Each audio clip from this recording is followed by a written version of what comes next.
The stagecoach rattled violently as it hit another rut in the unforgiving trail, jostling Theodora Bennett awake from her fitful sleep. Her heart pounded with each passing mile that brought her closer to her uncertain future and to the stranger who would soon be her husband. She clutched the worn photograph of Clayton Quinn in her gloved hand, studying the stern face of the man who had paid for her passage from Boston to the Montana Territory. His advertisement had promised security and respectability, but his eyes in the photograph promised nothing but coldness. The year was 1875, and like many women facing destitution in the aftermath of the Civil War, Theodora had answered an advertisement for a mail-order bride. At 22, with no family and dwindling prospects in Boston, she had few options. Clayton Quinn's letter had been brief and businesslike. He needed a wife to help maintain his ranch and provide him with children. There had been no mention of love, companionship, or even basic kindness. "First time out west, miss?"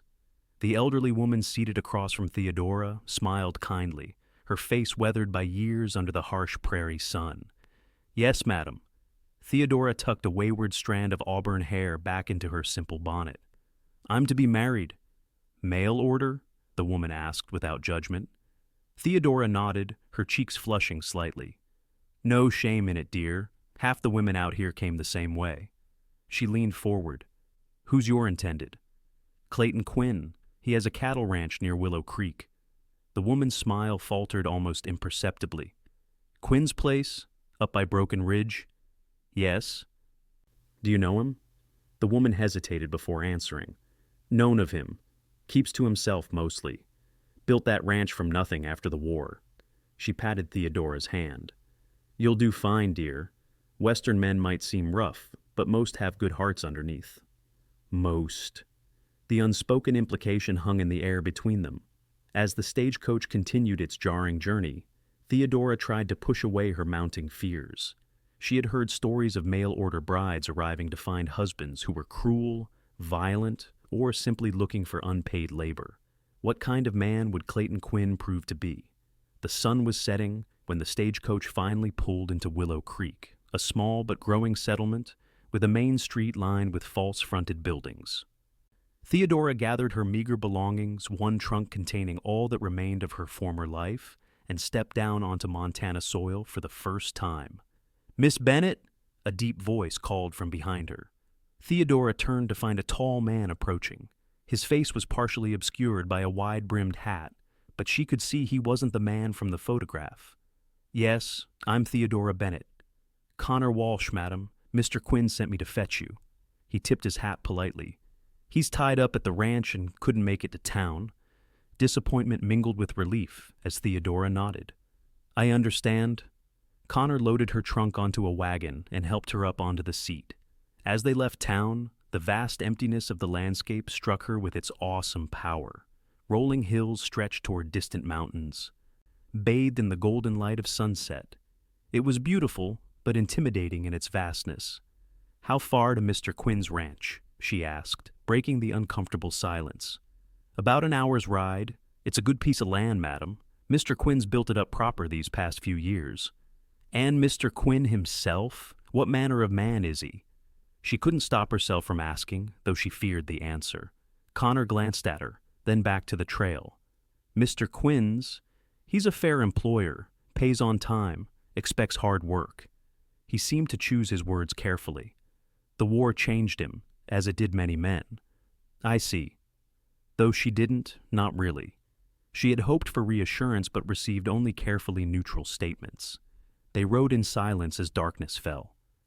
The only sounds the creaking wagon and the rhythmic clop of the horse's hooves.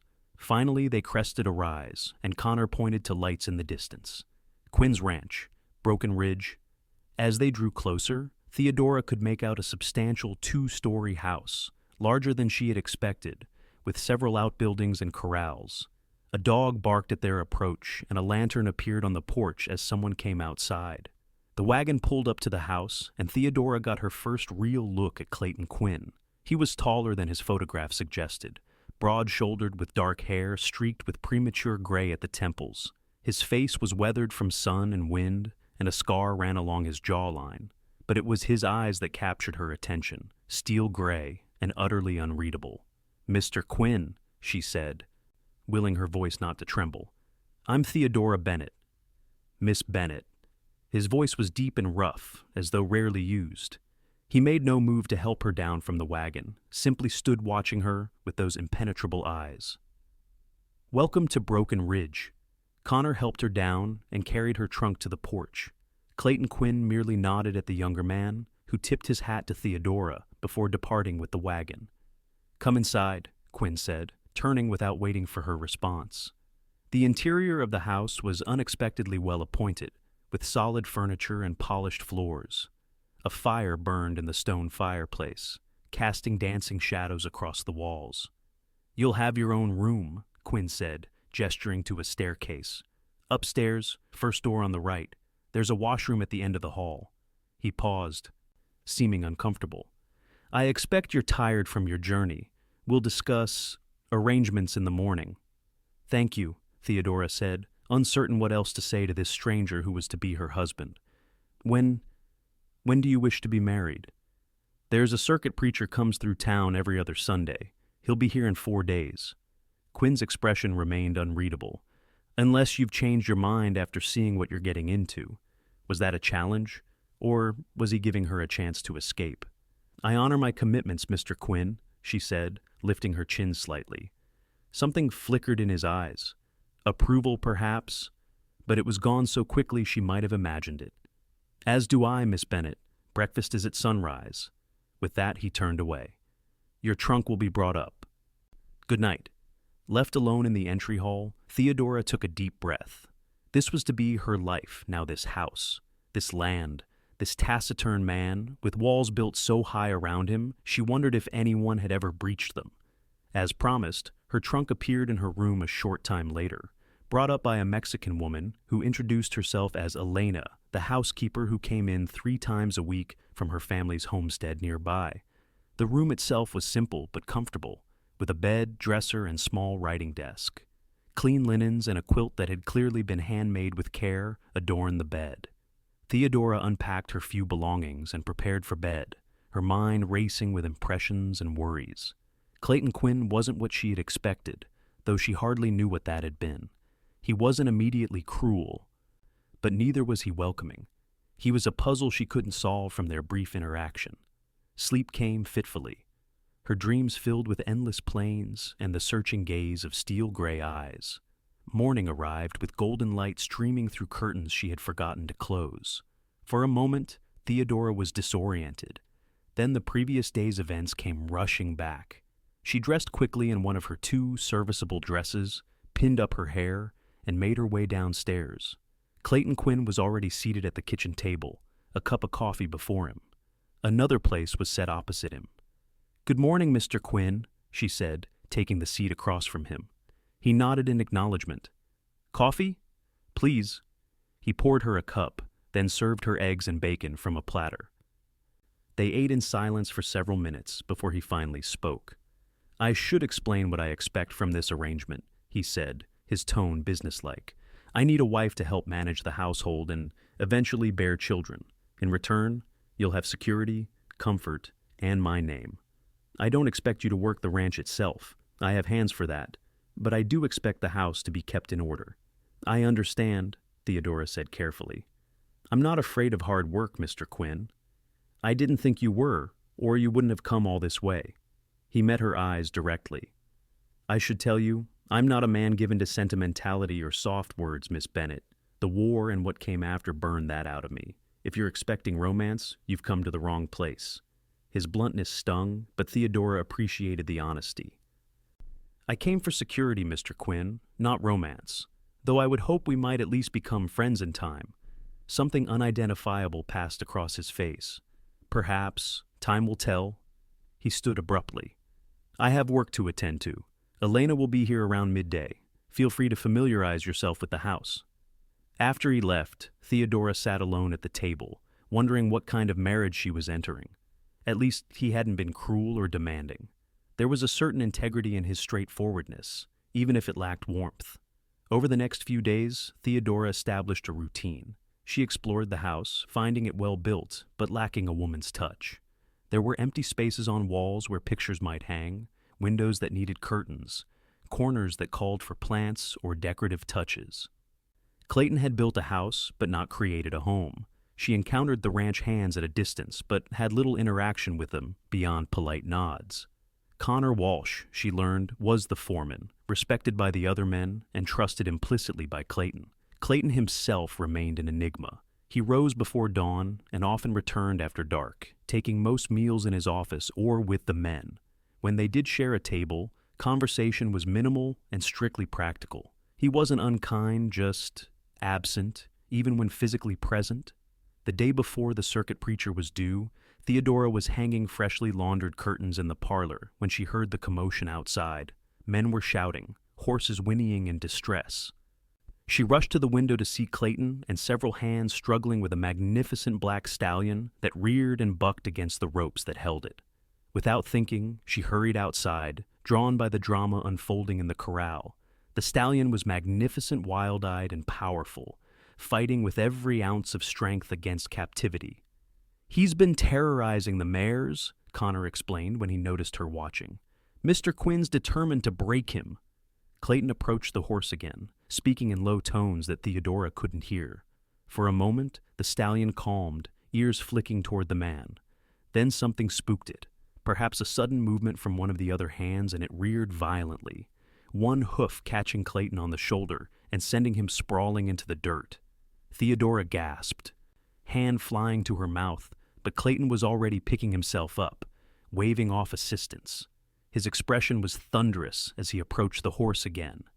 "Mr. Quinn," she called without thinking. "Perhaps he needs gentling, not breaking." Clayton turned, seeming to notice her for the first time. The other hand stared, clearly surprised by her intervention. "Miss Bennett, this is no place for you," Clayton said, his voice tight. "I apologize for the interruption, but I grew up around horses in my youth. My father believed in gentling rather than breaking.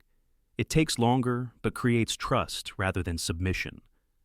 Clayton studied her for a long moment, his expression inscrutable. Then, to her surprise, he gestured for her to approach.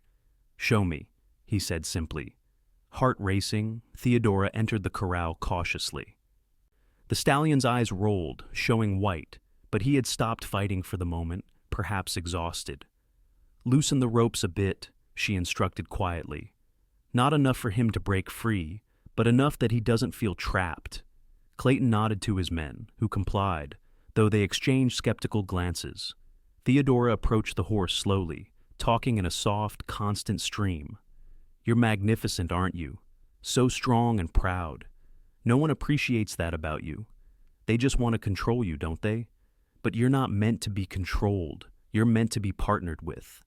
The stallion's ears pricked toward her voice, his breathing still heavy but less panicked. She continued moving closer, never breaking her monologue, until she stood just out of striking distance. "May I approach you?" she asked the horse, extending her hand palm up. The stallion snorted, tossing his head, but didn't rear. Gradually, with infinite patience, she edged closer until her hand hovered near his nose. The horse stretched his neck slightly, nostrils flaring as he scented her. After what seemed like an eternity, the stallion's muzzle brushed her palm. "There," she whispered. "That's a beginning." When she finally turned back to Clayton, she found him watching her with an intensity that made her breath catch. It wasn't anger in his eyes, but something far more complex, something that might have been respect, or perhaps wonder. "He'll need daily attention," she said, feeling suddenly self-conscious under his gaze. "Consistent handling, always gentle. He'll come around in time." Clayton nodded slowly. "You have a gift, Miss Bennett." It was the closest thing to a compliment he had offered since her arrival. That evening, for the first time, Clayton joined her for dinner, arriving promptly rather than working until dark. There was a subtle shift in his demeanor, not dramatic, but noticeable in the way he held her gaze a moment longer than usual, the way he asked about her day with what seemed like genuine interest. "Where did you learn to handle horses that way?" he asked as they ate. "My father raised thoroughbreds outside of Boston before the war. I grew up in the stables." She smiled at the memory. "He always said force creates resistance, but patience creates partnership. The stallion reminds me of him, Actually my father, not the horse. She laughed softly at her own clarification. The corner of Clayton's mouth twitched in what might have been the ghost of a smile. What happened to your father's business? Theodora's smile faded. He died at Antietam. My mother sold everything to pay his debts, then passed herself 2 years later. I managed as a seamstress for a while, but she trailed off, not wanting to recount the harassment from her employer that had finally driven her to consider becoming a mail-order bride. Clayton was silent for a moment. I was at Antietam, he finally said. Bloodiest day of my life. It was the first personal information he had volunteered. Theodora sensed it was significant that he had shared even this small piece of himself. Which side? She asked softly. Union, 5th Corps. His hand unconsciously touched the scar along his jawline. Lost most of my regiment there. I'm sorry. What else could she say? He shook his head slightly as if shaking away memories. War's been over a decade. No use dwelling on it. But she could see in his eyes that he did dwell on it, perhaps daily. Tomorrow, he said, changing the subject. The preacher arrives around noon. We can be married after services, if that suits you. Yes, that would be fine. Theodora hesitated, then asked the question that had been on her mind. Mr. Quinn, are you certain you wish to go through with this? You hardly know me. Clayton studied her, his expression serious. I know enough, Miss Bennett. You've shown character and capability since arriving. Unless you've had second thoughts? No, she said honestly. I haven't. He nodded once, decisively. Then we'll be married tomorrow. The Reverend Samuel Holbrook arrived the following day, a jovial man with a booming voice that belied his small stature. Services were held in the ranch's large front room, attended by the Hands and several neighboring families who rode in for the occasion. Afterward, in a simple ceremony, Theodora Bennett became Mrs. Clayton Quinn. She wore her best dress navy blue, with lace at the collar and cuffs, and carried wildflowers Elena had gathered for her. Clayton wore a clean black suit that made him look even more imposing than usual. The vows were traditional, spoken clearly by both parties. When the Reverend pronounced them husband and wife, and instructed Clayton to kiss his bride, Theodora felt a flutter of nervousness. This would be their first physical contact of any kind. Clayton's kiss was brief and formal, a mere brushing of lips, but his hand at her waist was steady and strong. When he drew back, something in his eyes had changed, though she couldn't name what it was. The neighbors and Hands offered congratulations and shared a simple wedding feast, prepared by Elena. By sunset, they had all departed, leaving the newlyweds alone in what was now their home. An awkward silence fell between them. As they stood in the parlor, the reality of their new situation suddenly immediate and overwhelming. I have a wedding gift for you, Clayton said unexpectedly, breaking the silence. He crossed to his desk and returned with a small box, which he handed to her without ceremony. Inside lay a simple gold band with a small pearl. Not an engagement ring, this was something else. It was my mother's, he explained, his voice gruff. She said it brought her luck. Theodora was touched by the gesture, unexpected from this taciturn man. It's beautiful, thank you. I thought... He stopped, seeming to reconsider his words. I thought you might want something of your own here. The thoughtfulness behind the gift moved her more than the gift itself. I'll treasure it, she said, slipping it onto her right hand, opposite her new wedding band. That night, when they retired to what would now be their shared bedroom, Theodora was nervous but resigned to her wifely duties. She had been prepared by her mother long ago for what happened between a husband and wife, though the specifics remained mysterious. Clayton entered after she had changed into her nightgown and robe, looking almost as uncomfortable as she felt. He had removed his jacket and tie, but was otherwise still dressed. Theodora, he said, the first time he had used her given name, I want to make something clear. She braced herself, unsure what was coming. I won't claim my marital rights tonight, or any night until you indicate you're ready. His voice was formal, but not unkind.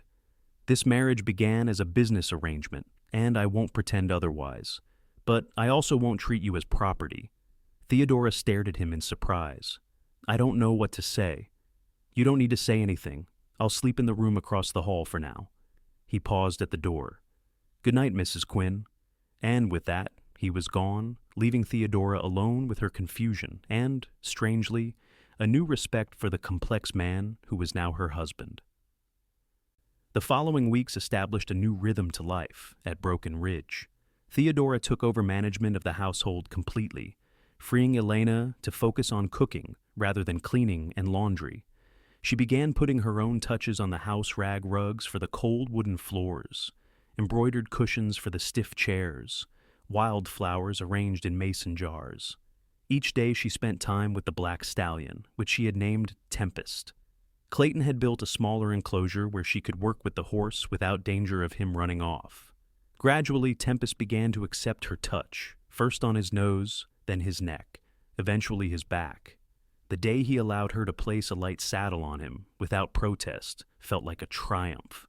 Clayton observed these sessions often, watching from the fence with an expression of growing admiration. He still slept in the separate bedroom, but their interactions had grown more comfortable. They shared meals regularly now, and conversation, while not flowing, was no longer painfully stilted. She learned, in bits and pieces, more about the man she had married. He had grown up on a small farm in Pennsylvania, the eldest of 4 children. After the war, unable to face returning to a home that held too many memories, he had headed west with his Army severance pay and built Broken Ridge from nothing. He read voraciously. His study contained shelves of books on everything from animal husbandry to Greek philosophy, and played chess skillfully, as Theodora discovered when she mentioned knowing the game. In turn, she shared stories of her own childhood, her brief career as a seamstress, her dreams of someday having children of her own. Clayton listened attentively to all of it, though he rarely commented beyond asking clarifying questions. It was an unusual marriage, to be sure, but not an unhappy one. There was respect between them, and a growing companionship. If it lacked passion, well, many marriages did, including plenty that had begun with love matches rather than practical arrangements. But something shifted between them on a stormy afternoon in early July, nearly 2 months after their wedding. Theodora had been working with Tempest, who was finally allowing her to ride him for short periods in the enclosure. The storm had blown in suddenly, as summer storms often did on the prairie, with little warning before the skies opened. She had just dismounted when the first lightning struck nearby, sending Tempest into a panic. The horse reared, knocking Theodora to the ground and bolting through the gate that had blown open in the wind. Clayton, who had been watching from the barn, ran to her side. "Are you hurt?" he demanded, rain plastering his hair to his forehead as he knelt beside her. "I'm fine," she assured him, though her ankle throbbed where she had twisted it in the falling. "But Tempest—" "Forget the horse," Clayton said, helping her to her feet. When she winced upon putting weight on her injured ankle, he surprised her by sweeping her into his arms. "Clayton, this isn't necessary. I can walk." "Don't be stubborn," he muttered, carrying her toward the house as lightning cracked again overhead. By the time they reached the porch, they were both soaked to the skin. Inside, Clayton set her down gently on the sofa and knelt to examine her ankle. "It's not broken," he pronounced after careful probing that made her wince. "But it's a bad sprain. You'll need to stay off it for a few days." His hands lingered on her ankle, warm against her chilled skin. When he looked up, their faces were unexpectedly close. For a breathless moment, neither moved. Rainwater dripped from his hair onto her skirt. She could see individual droplets clinging to his eyelashes, the way his wet shirt molded to the muscles of his shoulders. "You're freezing," he said finally, his voice rough. "You need dry clothes." The spell broken, Theodora nodded, suddenly aware of her chattering teeth. "Yes, of course. I'll help you upstairs." This time, when he lifted her, something had changed. There was a tension in his arms, a carefulness in how he held her against his chest. Theodora found herself acutely aware of his heartbeat, strong and slightly accelerated, beneath her hand. At the door to her bedroom, their bedroom, though he had never slept there, he hesitated. "Will you be able to manage?" "Yes," she said quickly, though she wasn't entirely sure. "Thank you." He set her down carefully, making sure she had her balance before releasing her. "I'll check on you after I change." Changing proved more difficult than Theodora had anticipated. She managed to remove her wet dress and petticoats, but her corset strings defeated her from her awkward seated position on the bed's edge. After several frustrated minutes, a knock came at the door. "Theodora, Do you need assistance? She hesitated only briefly before answering truthfully. Yes, if you wouldn't mind. Clayton entered cautiously. He had changed into dry clothing, his hair still damp but combed back from his face. He stopped abruptly when he saw her in just her corset and chemise, color rising in his cheeks. I'm sorry. I should have... It's all right, Theodora interrupted, a blush warming her own face. I can't reach the laces. Would you... He approached slowly, as if she were Tempest and might bolt at any sudden movement. Theodora turned her back to him, gathering her hair over one shoulder to give him access to the corset laces. His fingers worked carefully, methodically, loosening the tight lacing. Theodora found herself holding her breath as his knuckles occasionally brushed her spine through the thin fabric of her chemise. There, he said, his voice strangely hoarse when he had finished. The corset loosened, no longer supporting her properly.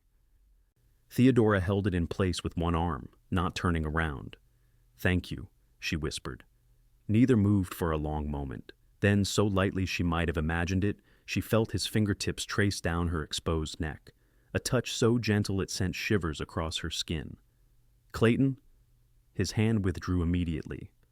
I'll leave you to finish changing, he said, and was gone before she could respond. When she emerged from the bedroom sometime later, dressed in a fresh gown and with her hair neatly braided, she found Clayton in the kitchen preparing a poultice for her ankle. Elena taught me how to make these, he explained, as he helped her to a chair and carefully positioned her injured ankle on a stool. The poultice, warm and aromatic with herbs, soothed the throbbing almost immediately. Thank you. She watched his large hands work with surprising gentleness, securing the poultice with a clean bandage. What about Tempest? Connor's out looking for him. The storm's passing. His task complete, Clayton straightened but remained kneeling beside her chair. You've done remarkable work with that horse. He just needed someone to be patient with him, to see past his fear. Clayton's eyes met hers, something unspoken passing between them. Yes, he said quietly. Sometimes that's all any of us need. Later that evening, as Theodora sat in the parlor with her ankle propped up, a commotion outside drew her attention. She hobbled to the window to see Connor leading a splattered but seemingly unharmed Tempest back into the corral. Clayton came up beside her, his presence warm and solid. He came back on his own. Apparently, Connor found him waiting at the south pasture gate. Relief flooded through her. He's learning where home is. Clayton's hand settled tentatively on her shoulder, the first time he had touched her without practical purpose. Yes, he said. I believe he is. That night, Clayton hesitated at her bedroom door. You'll call if you need anything? For your ankle? I will, she promised. He nodded, turning to go to his separate room, then paused. Theodora, I'm glad you weren't badly hurt today. The concern in his voice warmed her, more than the fire blazing in the grate. So am I. Good night, Clayton. Good night, Mrs. Quinn. There was a gentleness in the way he said her married name that hadn't been there before. Over the next several days, as Theodora's ankle healed, Clayton showed a solicitous side she had never seen before. He rearranged furniture so she could move around more easily, brought books from his study to entertain her, and even took over some of the household duties he had previously left entirely to her. One evening, as they sat playing chess by the fire, Theodora finally asked the question that had been on her mind. Clayton, why did you advertise for a mail-order bride? You could have found a wife here, I'm sure. He was silent for a long moment, contemplating his next move on the board, or perhaps her question. After the war, he finally said, I wasn't fit company for anyone. I came west to be alone, but a man can only stand so much solitude before it starts to eat at him. He moved his knight, capturing her bishop. I built this place, made it successful, but it wasn't enough. I needed something more, someone else. But why a mail-order bride? Why not court someone from town? Clayton's mouth twisted in a wry, almost smile. The women in town know my reputation. Cold, harsh. Some still whisper about the cow hand I shot 3 years ago. Theodora's eyes widened. You shot someone? He was rustling cattle and pulled a gun when confronted. Clayton's voice was matter of fact. I did what was necessary, but it added to my reputation as someone to be feared. He looked up from the chessboard, meeting her eyes directly. Is that what you expected, Theodora? A cruel man? She couldn't lie to him. I didn't know what to expect. Your letters were so formal, and when we met, you seemed so distant. I thought perhaps you would be cold, or demanding, or cruel, he finished for her. Yes, she admitted, but you've been none of those things. Clayton was quiet for a long moment. I'm not an easy man, Theodora. The war took something from me that I haven't been able to get back. But I've never wanted to be cruel, especially not to you.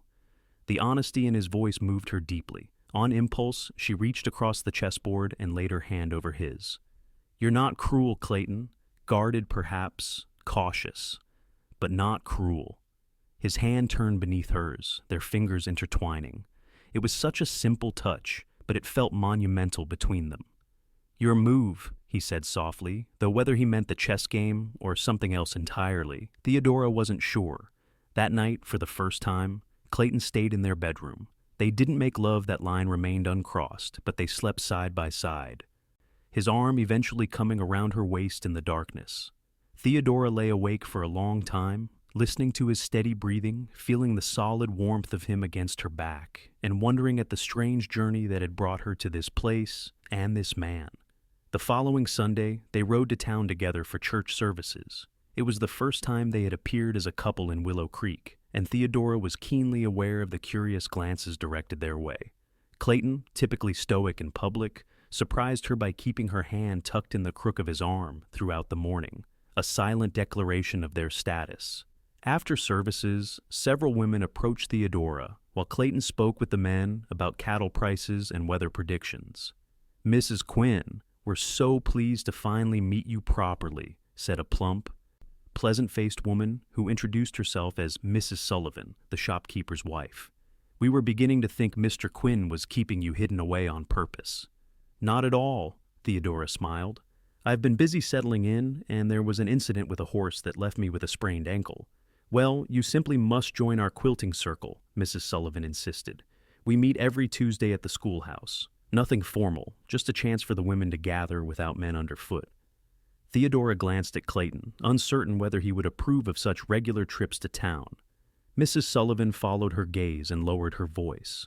Your husband's a good man, Mrs. Quinn, despite what some say. My Thomas says there's no fairer ranch owner in the territory, but he's been alone too long. It's good he has you now. On the ride home, Theodora mentioned the quilting circle invitation. To her surprise, Clayton nodded immediately. You should go. It would be good for you to make friends here. You wouldn't mind driving me into town each Tuesday? I can arrange it, or teach you to drive the buggy yourself if you'd like. He glanced at her. This is your home now, Theodora. You shouldn't feel confined to the ranch. The simple statement, acknowledging her freedom and autonomy, meant more to her than he could know. As summer progressed into fall, the changes in their relationship continued, subtle but steady. Clayton began joining Theodora during her sessions with Tempest, eventually allowing her to teach him her gentling techniques. The first time the stallion accepted Clayton's touch without flinching was a victory they celebrated together. They established rituals that became the framework of their marriage: chess by the fire in the evenings, reading aloud from Clayton's books, Sunday rides into town. Clayton began accompanying Theodora on walks around the property, pointing out improvements he planned, asking her opinion on changes to the house. They were building something between them, brick by invisible brick. The physical aspect of their relationship evolved gradually as well. It began with small touches, his hand at the small of her back, her fingers straightening his collar, knees touching beneath the dinner table. Each contact seemed to diminish the invisible barrier between them. One evening in late September, as they sat reading in the parlor, Clayton suddenly closed his book. Theodora! She looked up, noting the unusual intensity in his expression. Yes? Are you happy here? The question took her by surprise. Yes, I believe I am. Are you? Happy with our arrangement? Clayton set his book aside entirely and leaned forward, elbows on his knees. It's not just an arrangement anymore, is it? Theodora's heart quickened. No, she admitted softly. I don't believe it is. He held her gaze steadily. I wasn't looking for a wife when I came west. I wasn't looking for anything except escape. After Antietam, after watching men I'd fought beside for years die in mud and blood, I couldn't feel anything anymore. It was like part of me died there too. His voice was low, intense. I built this ranch, made it successful, but it was just existence, not living. Theodora set her own book aside, hardly daring to breathe as Clayton continued. Then you arrived, and something changed. The way you handled Tempest with patience and gentleness when everyone else wanted to break him by force. The way you've made this house into a home. He paused, seeming to search for words. The way you look at me, not as the man others fear, but as someone worth knowing. Clayton, let me finish, he said, not unkindly. I need to say this. He drew a deep breath. I told you once I wasn't a man given to sentimentality or soft words, that the war burned that out of me. But that wasn't entirely true. It wasn't the war that made me cold. It was me, choosing coldness because feeling hurt too much. He reached across the space between them, taking her hand in his. You're the first gentle thing I've known in more years than I can remember, Theodora. And being around you, it's teaching me how to feel again. Tears pricked at Theodora's eyes, unexpected and unwelcome. She tried to blink them away, but one escaped, trailing down her cheek. Clayton's free hand rose to brush the tear away, his touch impossibly gentle. I didn't mean to make you cry. They're not sad tears, she assured him, her voice barely above a whisper. Clayton, I came here expecting the worst, a cold marriage of convenience at best, cruelty at worst. Instead, I found a man of honor and integrity, a man who has shown me nothing but respect and consideration. His hand lingered on her cheek. Is respect enough, Theodora? For a lifetime? She understood the real question he was asking. With deliberate movement, she turned her face into his palm, pressing a kiss to its center. It's a foundation, she said softly, one we can build upon. The kiss that followed was nothing like the brief, formal brush of lips at their wedding. This was a meeting of equals, tentative at first, then with growing confidence as they learned each other.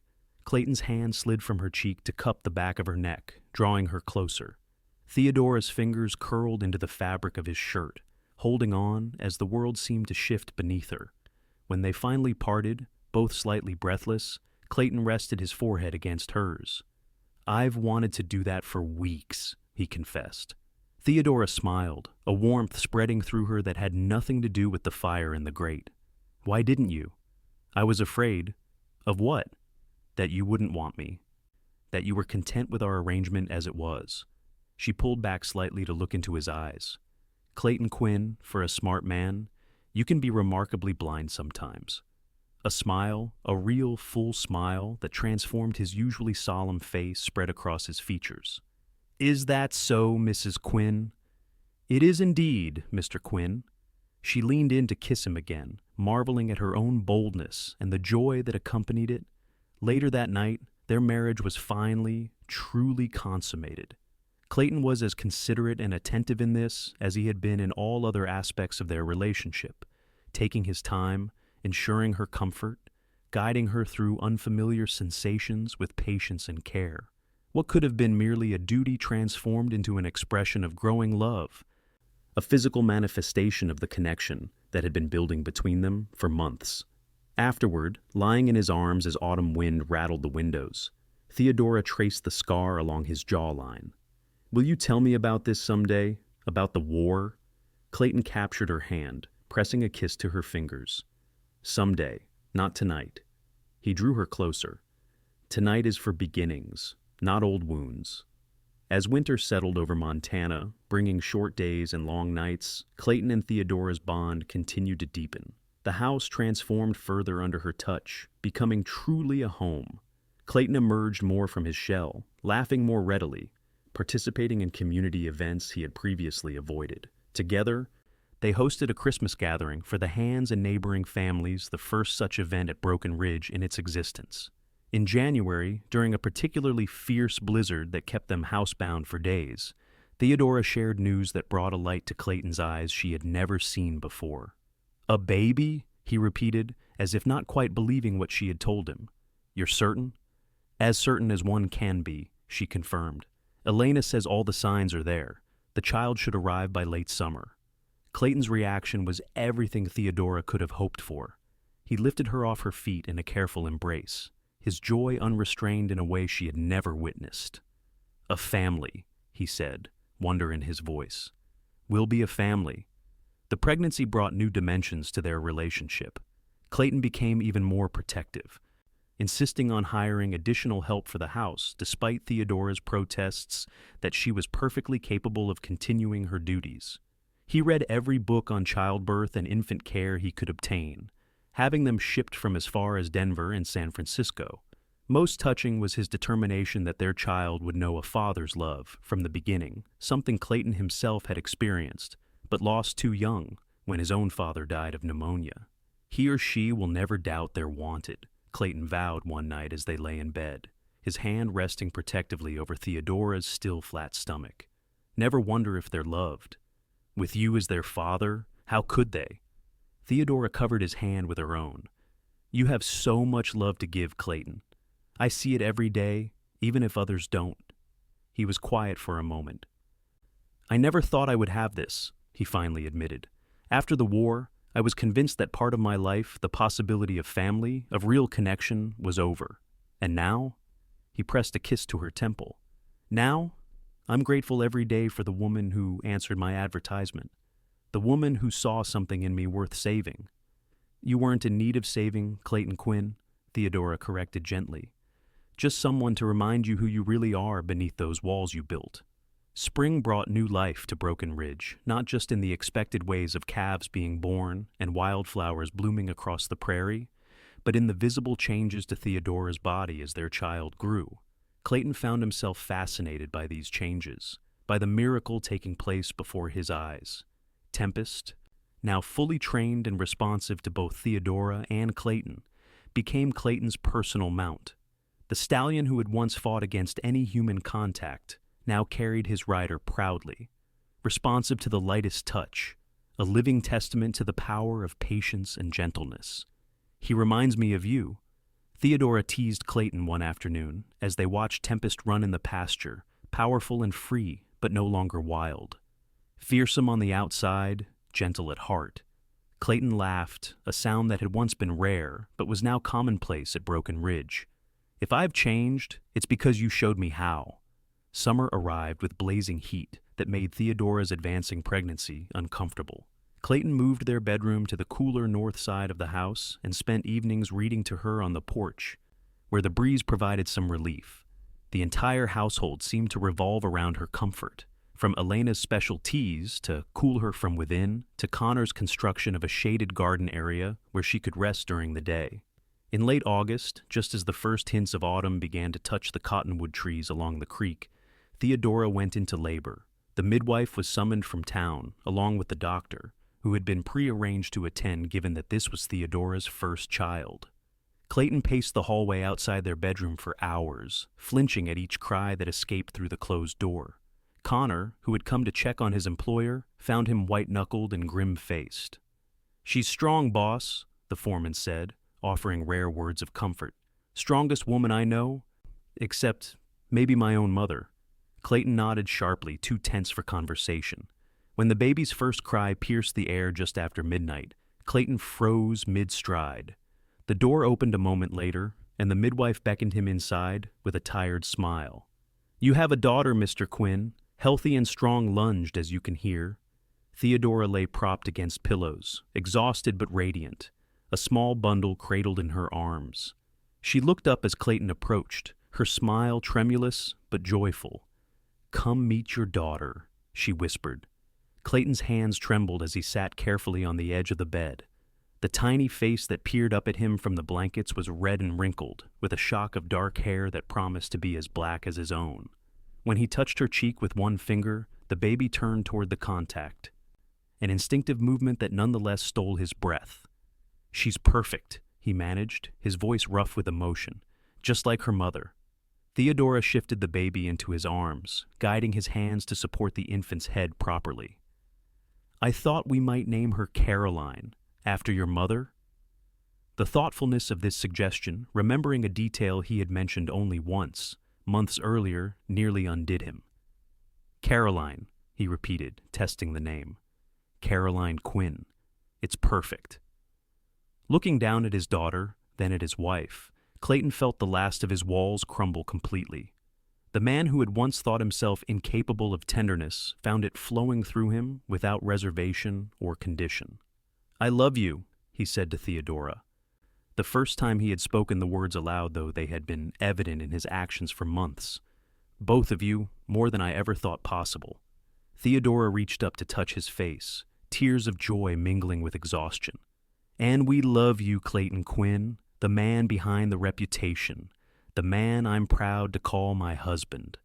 As dawn broke over Broken Ridge Ranch, painting the sky in shades of gold and pink, the Quinn family began their first day together.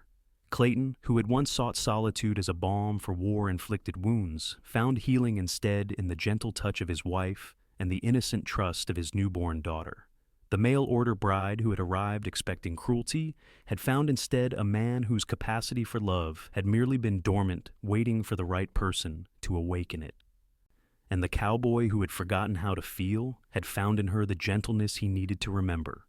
5 years later, the laughter of children filled the air as Theodora Quinn watched her daughter Caroline chase her younger brother James across the front yard of Broken Ridge.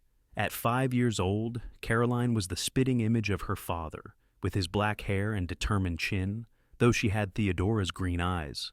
3-year-old James was fair like his mother, with a gentleness that reminded Theodora of her own father. From her position on the porch, she could see Clayton in the corral, working with a new colt, one of Tempest's offspring. Like his father before him, this young horse was spirited but responding well to Clayton's patient handling. Broken Ridge had prospered over the years.